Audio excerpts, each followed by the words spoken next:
ከባድ ነገር ትዳርን አያፈርስም። ምን ነው ያፈርሳል? ለምሳሌ ቤት ቢቃጠል ትዳር አይፈርስም። ስልክ አለማንሳት ግን ትዳርን ያፈርሳል። ይኸውልህ ባል ከሆንክ አንድ ነገር ልንገርህ፣ ሚስትህ ከማንም አንተ ከሚያውቁ ሰዎች በአጠቃላይ ከቤተሰብ፣ ከጓደኞች፣ ከስራ ባልደረባዎች፣ ከየትኛውም ይቀርቡኛል ብለህ ከምትላቸው ሰዎች በላይ ሚስትህ በቅርበት ታውቃለች፣ ደግሞ ትቀርባለች። ጭቅጭቅ የማትፈልግ ነገር የማትፈልግ ከሚስት ጋር መነጋገር ከባል ጋር መነጋገር የማትፈልግ ሆነ ትዳር የሚባል ነገር እንዳታስብ በህይወት ዘመን። የግብረ ስጋ ግንኙነት ለመፈጸም ፈቃደኛ ለማትሆኑ ባለትዳሮች አንዳንድ ጉዳዮችን እንመልከት። በጣም በሺህ የሚቆጠሩ ሰዎች አሁንም እየተፋቱ ነው እና ፍቺ በጣም ቁጥሩ እየጨመረ ነው። ጋብቻ ደግሞ ወሳኝ ሁነት ላይ የሚመዘገበው ቀንሷል። አብሮ የሚተኛው አይደለም የቀነሰው። ፍቅር የሚለካው በምትሰጡት ስጦታ፣ በምትናገሩት የፍቅር ቃል፣ በምታሳልፉት ብዙ የፍቅር ጊዜያቶች አይደለም። ክርስቲያኖች ሲጋቡ ቀለበት ያደርጋሉ። ቀለበቱ ፍርቅ የሌለው ነው። ጉጠትም የሌለው ወይም ደግሞ ፈርጥ ነው የሚባለው አይደለም። ፈርጥ የሌለው ወይም ደግሞ ፍርቅ የሌለው። ፍርቅ የሌለውን ቀለበት ብትዞሪ ጫፉን የት ላይ ነው የምታገኘው? ሰላም ውድ ቤተሰቦቼ እንዴት ናችሁ? እኔ ያለው እግዚአብሔር ይመስገን። በዚህ ቪዲዮ አጫጭር በጣም ምርጥ መልእክት ያላቸው ቪዲዮዎችን ይዤላችሁ ቀርቤያለሁ። እኛ ባለትዳሮች ካለማወቃችን የተነሳ በትዳራችሁ ውስጥ ትልቅ ስህተት እንሰራለን። ትዳራችሁ ይታወቃል። ስለዚህ ትዳራችን እንዳይታወቅ ለሰላማዊ ትዳር እውቀትን ያስፈልጋል፣ ጥበብን ያስፈልጋልና ለሱ እንዲጠቅመን ዘንድ አጫጭር ቪዲዮዎችን ምርጥ የሆኑ ቪዲዮዎችን ይዤላችሁ ቀርቤያለሁና አብራችሁ ቆይታ በማድረግ አትሩፋችሁ። ላላገባችሁም ይጠቅማችኋል። ዝግጁ እንድትሆኑ ዘንድ ያንን ስህተት እንግዲህ እንዳትሰሩ ዘንድ ያግዛል። ስለዚህ አብራችሁ ቆይታ አድርጉም። ምናልባት ደግሞ ለዚህ ቻናል አዲስ ከሆናችሁ ሰብስክራይብ፣ ደውል ምልክቷን ላይክ እና ሼር ማድረጉ እንዳይረሳ። በስተመጨረሻ ላይ ደግሞ ሀሳብ አስተያየት ስጡበት። እኛ ወንዶች በትዳር ውስጥ የምንሰራው አንድ ትልቅ ስህተት አለ። ሚስትን አለመስማት። ሚስትን ልትመክር ስትፈልግ በቃ የበላይ ልሁን እያለች እንደሆነች ተሰምቶን ወደኋላ እንላለና ያ ልክ አይደለም። ከሚስት በላይ ማን ይቀርበናል? አካላችን፣ ስጋችን እኮ ናት። የምትመቸው ረዳትን እንፍጠርለት አይደል የሚለው መጽሐፍ ቅዱስ ላይ ኦሪት ዘፍጥረት ምዕራፍ 2 ከቁጥር 18 ላይ ስናነበው። ስለዚህ ረዳት እኮ ናት። አእምሯ ሰፊ ነው፣ ትጠቅመናለች። እና ስጋችን ስለሆነች ሚስትን መስማት ራስን ማዳመጥ ነውና ትልቅ እድገት እናመጣለን በህይወታችን፣ በኑሯችን፣ በሁሉም ነገርና ሚስትን እናዳምጥ። እስቲ አንዲት እህታችን በዚህ ጉዳይ የምትለን ነገር ይኖራል። እሷን አዳምጠን እንመለስ። ይኸውልህ ባል ከሆንክ አንድ ነገር ልንገርህ፣ ሚስትህ ከማንም አንተ ከሚያውቁ ሰዎች በአጠቃላይ ከቤተሰብ፣ ከጓደኞች፣ ከስራ ባልደረባዎች፣ ከየትኛውም ይቀርቡኛል ብለህ ከምትላቸው ሰዎች በላይ ሚስትህ በቅርበት ታውቃለች፣ ደግሞ ትቀርብሃለች። ዊክነስህን ታውቃለች፣ ስትሬንግዝህን ታውቃለች። ስለዚህ የሆነ ነገር እንዲህ እኮ ብታደርግ ይሄ እያደረክ ያለው ነገር እኮ ልክ አይደለም፣ እስቲ ራስህን ያው ራስህን ፈትሸው ብላ ስትልህ ማለት ነው። እንደ ሾክ ከቆረቆረ ማቹር አላደረክም። ስለዚህ ማቹር ማድረግ ይጠበቅብሃል። ሚስት አለቃ ልትሆን ስለምትፈልግ ወይም ደግሞ አንተን በዚህ ግባ በዚህ ውጣ ልትልህ ወይም ዲክቴት ልታደርግ ስለምትፈልግ ኦር ደግሞ ከአንተ የተሻለች የበለጠች ምናምን ሆነ አንተን ወደታች እያየች አይደለም እንደዚህ ብታደርግ ይሄን ነገር አስተውያለሁ አንተ ላይ ብታስተካክል የምትልህ ማለት ነው። ስጋዋ ስለሆንክ ነው ወይም ደግሞ ስጋ ስለሆነች ነው። ከሷ የሚቀርብ የለም። ማንም ሰው ያንን ዊክነስህን ቢያየው ቤተሰቦችህ እንኳን ቅር ይለዋል ብለው ስለሚያስቡ፣ ይቀየመናል ብለው ስለሚያስቡ፣ ይጠላናል ብለው ስለሚያስቡ አይነግሩህም። So if you want to be the best version of yourself, listen to your wife. ኢጎ ካይንጫጫ እሺ፣ ኢጎ ካይንጫጫ በቃ ከሷ መጣ ብለህ እምቡር አትበል። የእውነት ተመልከት። ቴንክ ዩ እሺ አያለው ሪፍሌክት አደርጋለሁ ራሴን ብለህ እሷ በሰጠች ኮሜንት ላይ ተነስተህ እስቲ ራስህን ስራ። you'll find yourself የቱ ጋር እንደምታገኘው ትነግረኛለህ። ሁለተኛ ችግራችን ደግሞ አንዱ ለአንዱ መከላከል። ያው ጾታዊ ግንኙነት መከላከልም አስፈላጊ ነገር አይደለም።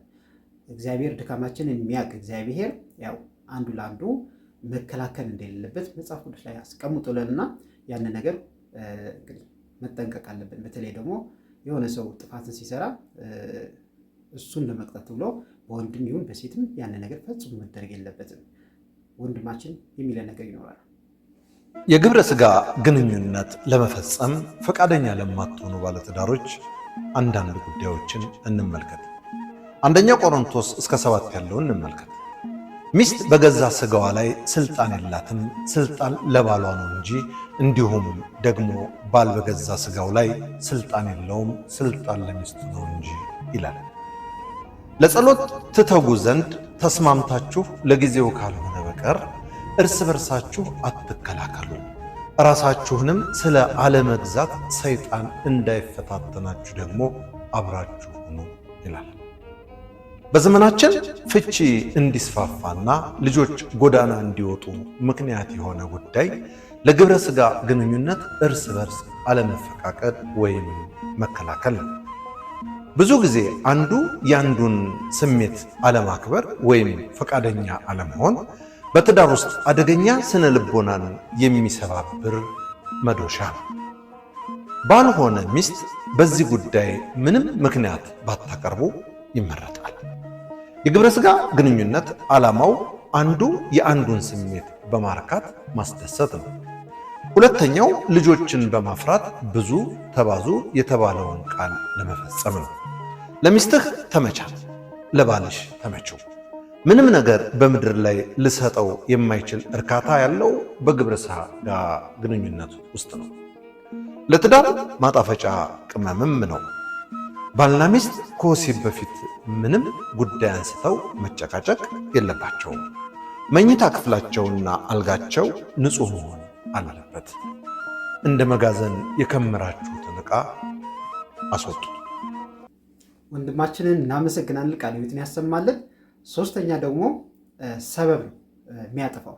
ሰበብ ስላችሁ ኔጌቲቭ የሆነ ሰበብ ትዳሩ እንዲታወቅ ዘንድ ያደርጋል። በጥቃቅን ነገሮች በቃ ማኩረፍ፣ በጥቃቅን ነገሮች ጭቅጭቅ ውስጥ መግባት፣ ይሄ ሰላማዊ ትዳር እንዳይኖር ዘንድ ያደርጋል።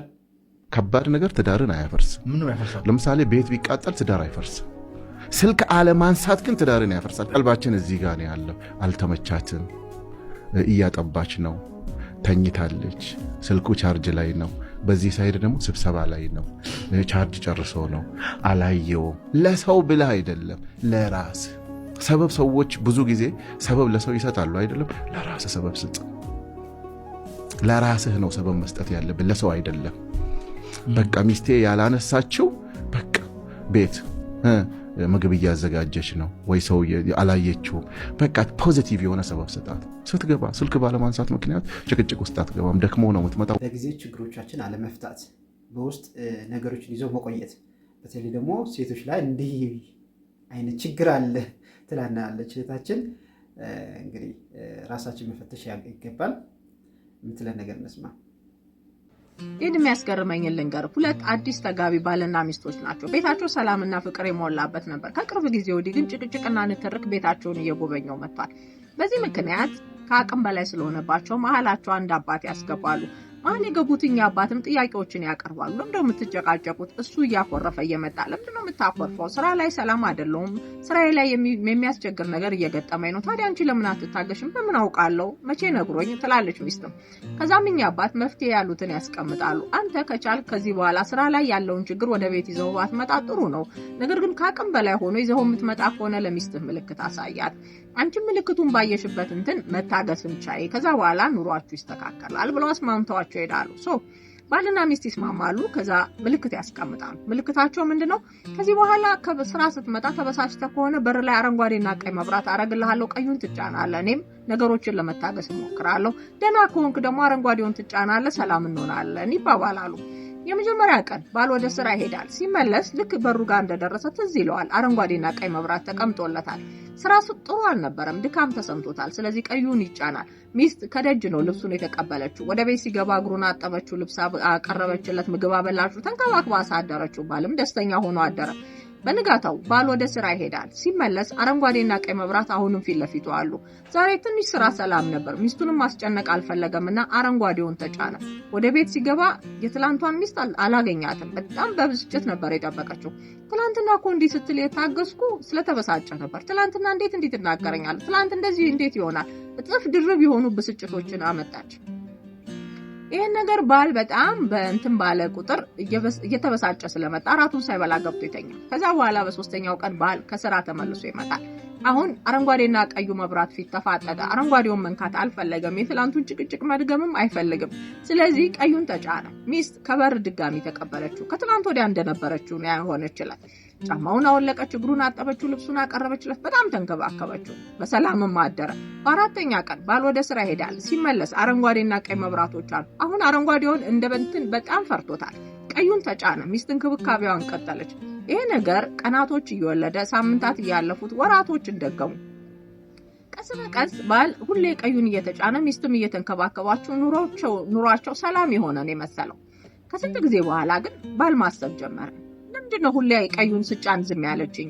ለምንድነው አረንጓዴ መጫኔ እንትን ብሏት የማያውቀው? ለምሳሌ ቆይ እስኪ ለማንኛውም አረንጓዴ መጫን አለብኝ ብሎ አንድ ቀን ከስራ ሲመጣ አረንጓዴን ለመጫን ይወስናል። እንደምንም ድፍረቱን ያሰባስብና አረንጓዴውን ይጫናል። ወደ ቤት ሲገባ ሚስት እንደወትሮው አልነበረችም። ለያዥ ለገናጅ እስከሚያስቸግሩ ድረስ ከፍተኛ ጸብ ይነሳል። ውስጧ ያስቀመጠቻቸውን የቁርሾ ቃላቶች በሙሉ አውጥታ ትዘረግፋቸዋለች። ባልም መታገስ አልቻለም።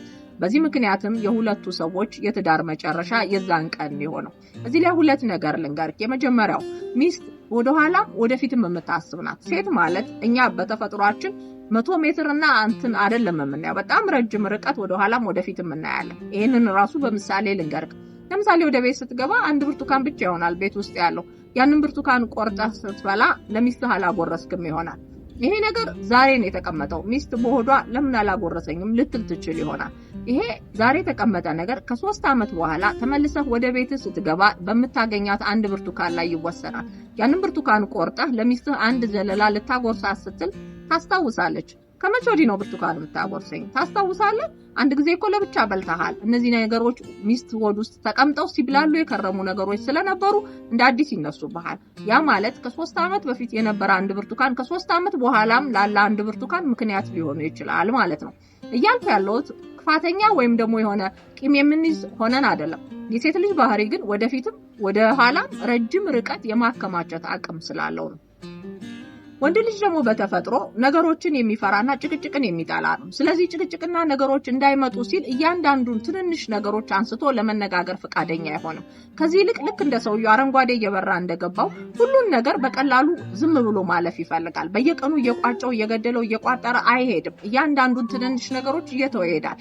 ሴት ደግሞ በባህሪዋ እንደዛ የምትይዝናትና ውስጧ እያስቀመጠች ትሄዳለች። ይሄ ነው እንግዲህ ችግር ሆኖ የሆነ ሰዓት የሚፈጠረው። አከማሽተ ያስቀመጥክላት ነገር የሆነ ቀን ከፍተኛ ማዕበል ሆኖ ይመጣል። ያኔ ልትታገሰው አትችልም። ልክ እንደ ሰውየው የገነባው ነገር ሁሉ ነው የሚበተነው። በቃ ታግሶ የሆነ ሰው ወይም አጠራቅሞ የሚያስቀምጠውን ነገር አንዴ የሚያወጣ ሰው እጅግ በጣም ከባድ ነውና ወንዶች ማድረግ ካለባቸው ትልቁ ነገር ብዬ የማስበው በየቀኑ ህይወታችሁ ውስጥ ያለው ጥቃቅን ነገር ሳትሰለቹ እዛው ጋር እየገደላችሁት መሄድ አለባችሁ ብዬ ነው ማስበው። ሴት ልጅ ደግሞ ይሄንን ባህሪያችንን ከተረዳችሁ እያንዳንዱ ነገሮቿን ምክንያት እየሰጠችና እዛው ጋር እየቋጨች አብራ ነገሮቹ መልካም የሆነ ነገር አስቀምጣ ብታልፍ የተሻለ ነው ብዬ አስባለሁ። አንዳንድ መቻሎች ጎርፎ ነው ሲመጡ የማይወስዱት ነገር የለም። ብዙዎቻችን ሰላማዊ የሆነ ትዳርን አስበን ፈልገን ነው የምንገባውና በትዳር ገና ከመጋባታችን በፊት የሚታየን ሰላማዊ የሆነ ነገር፣ ደስታን፣ ጥሩ የሆነ ነገር ብቻ ነው አልመን የምንገባው። ነገር ግን በትዳር ውስጥ ብዙ ጊዜ ጠብ እንዳለ ማወቅ አለብን። ይህንን አስበን ተገናዝበን ምንገባ ከሆነ ያው ሸክሙን ለመሸከም ፍቃደኛ እንሆናለን። ትዳር እናስተውል። ትዳር በራሱ የጽድቅ አገልግሎት ነው። እንግዲህ ሁለት መጽደቂያ መንገድ ተሰጥቶናል፣ ወይም ምናኔ ወይም ትዳር። ስለዚህ የጽድቅ አገልግሎት ስለሆነም በትዳር ውስጥ ብዙ አይነት ችግር ሊኖር ይችላል፣ ብዙ አይነት ፈተና ሊመጣብን ይችላል። ስለዚህ ያንን ችሎ ማለፍ በራሱ የጽድቅ አክሊልን ያሰጠንና እንዲያው ጥሩ ብቻ አስበን ባንገባ ወደ ትዳር ውስጥ ከገባን በኋላ ደግሞ ሁሌም ሰላማዊ ነው ብሎ ማሰብ ደግሞ ልክ አይደለም። እናጠፋለን፣ የተለያየ አስተዳደጋለን፣ የተለያየ ማንነት አለን፣ ምንም እንኳ አንድ ብንሆንም። ስለዚህ ብዙ የማይመቹ ነገሮች ሊኖሩ ይችላሉ። ነገር ግን ትልቁ ነገር ችግሮቹን እየፈቱ መሄድ ነው ብዬ ነው የማምነው። ጭቅጭቅ የማትፈልግ ነገር የማትፈልግ ከሚስት ጋር መነጋገር ከባል ጋር መነጋገር የማትፈልግ ሆነ ትዳር የሚባል ነገር እንዳታስብ። በህይወት ዘመን ውሸት ነው። ንግግር ማትፈልግ፣ ጭቅጭቅ ማትፈልግ፣ መነጋገር ማትፈልግ፣ ምንም ማትፈልግ፣ መነካት ማትፈልግ ከሆነ በታሪክ ተሳስተ ትዳር እንዳታስብ። ችግር የሌለበት ትዳር ራሱ ችግር ነው። ምክንያቱም በትዳር ውስጥ ሰው ሆኖ ችግር ከሌለበት ቅድም ያልነው ነገር መጥቷል ማለት ነው። በቃ አቁመዋል ማለት ነው ብዙ ነገር። ግን ጥያቄው ችግር ሲመጣ እንዴት እንወጣዋለን ወደሚለው ለመሄድ ነውና ኮንፍሊክት ሬዞሉሽን ትልቅ ስኪል ነው። ቅድም እንዳልነው አንደኛው የትዳር ክህሎት ችግር እንዴት ነው የምንወጣው፣ አለመግባባትን እንዴት ነው ኦቨርካም የምናደርገው ነው። አይ እኔ የምፈልገው ካልሆነ እኔ እንደምፈልጋት ካልሆነች ወይ ካልሆነ ብለን ስንል ግን ራሳችን ላይ በሩን እየዘጋን ነው። ያንን ሰው እየጎዳን ሳይሆን፣ ምክንያቱም አሸናፊ የሚባል ነገር የለም ትዳር ውስጥ። ወይ አንድ ላይ እናሸንፋለን ወይ ሁለታችንም እንሸነፋለን። ዊኒንግ የሚባል ነገር ለብቻው አንድ ሰው አሸንፎ አንደኛው ሉዝ አያደርግም። ልጆችም ቤተሰብም በዛ ውስጥ ብዙ ይሰቃያል እና ያ ስራ አንደኛ ለራሳችን ይጠቅመናል። እንደዛ አይነት ሪሌሽንሽፕ ኖሮን ሳቲስፋይድ ሆኖ ያንን እድሜ በተለይ ያን ሁሉ አመት ከለፋን በኋላ እንዲያውም ኢንጆይ ማድረግ ያለብን እድሜ ነው። ችግር ካለስ ታዲያ መፍትሄው ምንድነው ሲባል ዋናው የትዳር እንዲያው ቅመሙ ልበለው፣ መያዣው ልበለው፣ ማሰሪያው ልበለው ይቅርታ ነው። ትልቁ ነገር ይቅርታ ነው። በቃ የትዳር አምድ ነው። በቃ ትልቅ አምድ ነው እና ያንን ነገር ፈጽሞ መዘንጋት የለብንም። በጣም በሺህ የሚቆጠሩ ሰዎች አሁንም እየተፋቱ ነው እና ፍቺ በጣም ቁጥሩ እየጨመረ ነው። ጋብቻ ደግሞ ወሳኝ ኩነት ላይ የሚመዘገበው ቀንሷል። አብሮ የሚተኛው አይደለም የቀነሰው፣ ሌጋል ጋብቻ የሚያደርገው ቀንሷል። ፍቺ ቁጥሩ ጨምሯል። 44.9% እየጨመረ ነው። ፍቺን ምንድን ነው የሚያመጣው ከተባለ ግጭት፣ መጋጨት። ግጭቶችን ሰው እንዴት እንደሚፈታ አያውቅ። ችግሮች ይፈጠራሉ በየጊዜው። ቤተክርስቲያን ጋብቻ ውስጥ አይቀርም። በጋብቻ ውስጥ ግጭት አለ፣ በጓደኝነት ውስጥ ግጭት አለ፣ በባልንጀርነት ውስጥ ግጭት አለ፣ በጉርብትና ግጭት አለ፣ አብሮ ስትሰሩ ግጭት አለ። ግጭት ላይኖር አይችልም። ግጭት የእውነተኛ ግንኙነት ምልክት ነው። ግጭት ሲፈጠር ባልና ሚስት መካከል መጀመሪያ ምን ያደርጉ ከተባለ ግጭቱን ያስነሳው በዳይ ሰውዬ ይቅርታ ይጠይቅ። ይቅርታ ጠይቁ። ግጭት ሲፈጠር ግጭትን የሚያበርደው የመጀመሪያው የእሳት አደጋ እንትኑ ማጥፊያው ይቅርታ መጠየቅ። ስለዚህ ይቅርታ መጠየቅ የመጀመሪያው ጉዳይ ነው። ተበዳዩ ሰው ደግሞ በነፃነት ይቅርታ ማድረግ ግድ ይላል። ሁለተኛ በዳዩ ሁል ጊዜ አሁን ችግር ሆኖ ወደ ፍቺ የሚሄደው ምንድነው? ንዝንዝ ሲሆን በዳዩም አይረሳም፣ ተበዳዩም አይረሳም። የወጋ ቢረሳ የተወጋ አይረሳም ብሎ ይዞ ችኮ መሆን። ይቅርታ ከተጠያየቅ በኋላ ድጋሚ ጉዳዩ ላይ አታውራ። ተወውና አለፍ፣ ተወውና አለፍ። ትናንትናን ጎትተህ ስታመጣ ዛሬን ማበላሸት ነው ፕሮግራም። ስለዚህ ይቅርታ ከተጠያየቅን በኋላ በደለኛው መጥፎ ስሜት እንዲሰማው ማድረግ አይደለም ያለብን። በተለይ ይቅርታ አድራጊው ሰውዬ ይቅርታ ካደረገ በኋላ አንተ እኮ እያለ ጥርሱን እየነከሰ በዳዩን ሰውዬ ማሳቀቅ አይደለም ያለበት። ከተበደለው በላይ በዳዩ ሰውዬ የቆሰለባቸው ነገሮች ሞልተዋል። ሁልጊዜ የበደሉ ሰዎች ምቾት ውስጥ እንዳሉ አታስቡ። ስለዚህ ይቅርታ ያደረጋችሁ ሰዎች ይቅርታ ካደረጋችሁ በኋላ የበደላችሁን ሰው በደል እያነሳችሁ መነዛነዝ አቁሙ። ይሄ ተስፋ ያስቆርጥና ሰዎችን ወደ ፍቺ ያመራቸዋል። ይላሉ የቁም እስረኛ ስቃይ መብላት። ሰው እየተኮነነን መኖር አይችልም። ኮናኝ ሁልጊዜ ከሳሽ አጋንንት ነው። ስለዚህ ይቅርታ ያደረጋችሁ ሰዎች ጠዋትና ማታ እንደ አጋንንት ከሳሽ ሆናችሁ አትቁሙ። የበደላችሁን ሰዎች ደግሞ በደሌ ይቅር ተብሏል ብላችሁ ኖርማል አትሁኑ። ማለት ያቆሰላችሁትን ሰው የማከም ስራ ስሩ። ይቅርታ ሲደረግ እኮ ቁስሉ የለም ማለት አይደለም። ማከም አለባችሁ። ያጠፋችሁ ሰዎች ይቅርታ ከጠየቃችሁና ይቅርታችሁ ተቀባይነት ካገኘ በኋላ ስራ ቀጥሉ። ፍቅር የሚለካው በምትሰጡት ስጦታ፣ በምትናገሩት የፍቅር ቃል፣ በምታሳልፉት ብዙ የፍቅር ጊዜያቶች አይደለም። ፍቅር የሚለካው በይቅርታ ነው። አንድን ሰው ምን ያህል እንደምትወዱት የምታረጋግጡት ጥቅማችሁ ሲጋጭ፣ ባልተስማማችሁ ጊዜ ይቅር አልለውም ብላችሁ የምታስቧቸውን ነገሮች ይቅር ማለት ስትጀምሩ ያንን ሰው እንደወደዳችሁት ማረጋገጥ ትችላላችሁ። የፍቅር የመጨረሻው ጥጉ ይቅርታ ነው። በብዙ ይቅርታ አብራችሁ ያላችሁ የፍቅር አጋሮቻችሁ ይህን ቪዲዮ ላኩላቸው። በስተመጨረሻ ምላችሁ ማካፍላችሁ ነገር ምንድነው? ትዳር ማለት በራሱ ትልቅ የጽድቅ መንገድ ነው።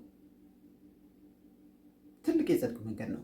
ባል እንደ ክርስቶስ ነው፣ ሚስትም እንደ ቤተክርስቲያን ናት። እርስ በራሳቸው መከባበር አለባቸው፣ መፋቀር መዋደድ አለባቸው። በትዳር ውስጥ መልካም ያልሆነ ባል ምንም ያክል ሰባኪ ቢሆን ምንም ያክል አገልግሎት ቢፈጽም ያ ሰው በቃ ወድቋል ማለት ነው። በቤቱ ውስጥ በቃ ለሚስቱ እጅግ በጣም መልካም መሆን አለበት። በተቻለው መጠን አገልጋይ መሆን አለበት። ለልጆችም አገልጋይ መሆን አለበት። ሚስትም በትዳራ ውስጥ በተቻለ መጠን በአቅሟ አገልግሎት መፈጸም አለባት። ባላን ለማስደሰት የተቻላትን ሁሉ ማድረግ አለባት። እናም የጽድቅ ጎዳና ስለሆነ በቃ ጽድቁን እያሰብን እናገልግል ለማለት ወዳለው የአባታችን የአባ ገብረ ኪዳን አንድ ቪዲዮ እንግዲህ አካፍላችኋለሁ። አብራችን ቆይታ ስላደረጋችሁ ከልብ አመሰግናለሁ። ልዑል እግዚአብሔር ላስተማረ ትምህርት እግዚአብሔር ይመስገን። ትዳራችን ጠብቅ። ትዳር የከበረ ነገር ነው። ምናልባት እስካሁን ግን ሰብስክራይብ እና የደወል ምልክት ያልተጫናችሁ ደግሞ ያንን አድርገን ላስታውሳችሁ ማድረጋችሁ እንዳትረሱ። በየዕለቱ ጠቃሚ የሆኑ ቪዲዮዎችን መልእክቶችን ታገኛላችሁ።